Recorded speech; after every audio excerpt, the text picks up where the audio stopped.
Greetings, dear friends. So, we are now in Leviticus chapter 16.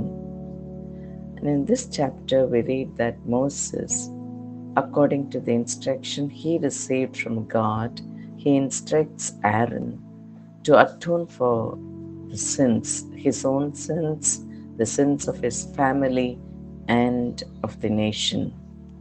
And one strange thing that we notice here in this chapter is that Aaron is left all alone to sacrifice the bull as a sin offering.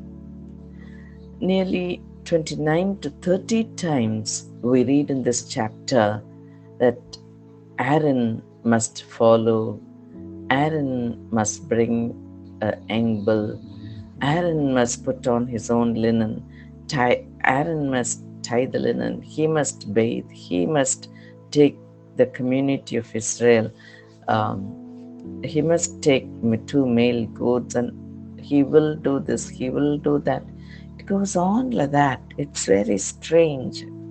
But this mystery of Aaron doing everything all alone is to signify that atonement for sin is made, can be done only by the high priest. And now by Christ, our high priest. Yes, Jesus alone, and no one else could do that. And think of the events before and during crucifixion. We read in Matthew chapter 26 that Jesus was so afflicted in his spirit that he took his very close friends, Peter, James, and John. He goes to Gethsemane. He prays and he asks these three people to wait, but we find that they've fallen asleep. They could not share with Jesus his sorrow. And a little further, we read Judas, one of the 12 disciples, betrayed him. The 12 disciples, handpicked by Jesus, one of them betrayed him. And a little further, we read all disciples deserted Jesus and fled. And the least expected one, Peter, even he denied Jesus.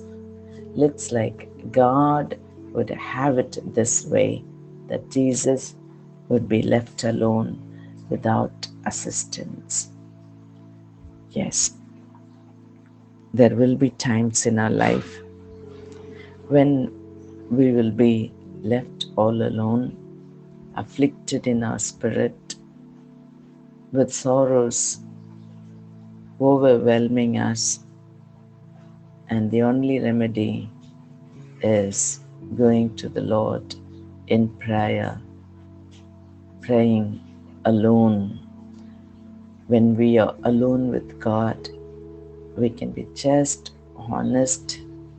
We can pour forth our emotions, and I and my God, that feeling would help us cry out and pray for ourselves and pray for our children, pray for our family, pray for our nation more effectively.